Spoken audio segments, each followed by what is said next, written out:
बहुत उरसा पहले की बात है। एक गरीब किसान जंगल के किनारे अपनी झोंपड़ी में रहता था। ना अच्छे कपड़े, ना भरपेट खाना, बस दिन भर खेतों में काम और रात को खाली पेट नींद। एक दिन उसे एक अजीब सी मुर्गी मिली। वो आम मुर्गियों जैसी नहीं थी। अगली सुबह किसान ने देखा तो हैरान रह गया। मुर्गी ने एक सोने का अंडा दिया था। किसान की खुशी की कोई अंता न रही। अरे वाह, अब तो कसम जाग गई। वो हर रोज वो सोने का अंडा बाजार में बेचता, पैसे जमा करता और ख्वाब देखने लगा। बड़ा घर, नए कपड़े, यहाँ तक कि यूट्यूब चैनल भी। मगर इंसान हो, दिल में लालच ना हो, ऐसा कम ही होता है। किसान ने एक दिन सोचा, जब ये मुर्गी रोज एक सोने का अंडा देती है तो उसके पेट में और भी अंडे होंगे। क्यों ना सब एक ही बार निकाल लूं।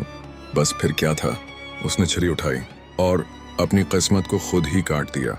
मुर्गी का पीठ चाक किया, मगर अंदर कुछ भी ना था, ना सोना, ना अंडा, और मुर्गी भी मर गई।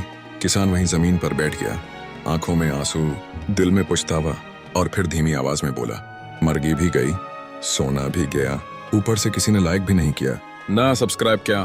तो दोस्तों, अगर आप चाहते हैं कि किसान अब मजीद ना रोएगा तो एक लाइक दे दें और सब्सक्राइब कर लें, ताकि कम से कम अगली बार वो अपनी मुर्गी को बचा सके। सबक, जो लालच करे वो हाथ भी खो बैठे, और जो सब्र करे वो हमेशा पाता है।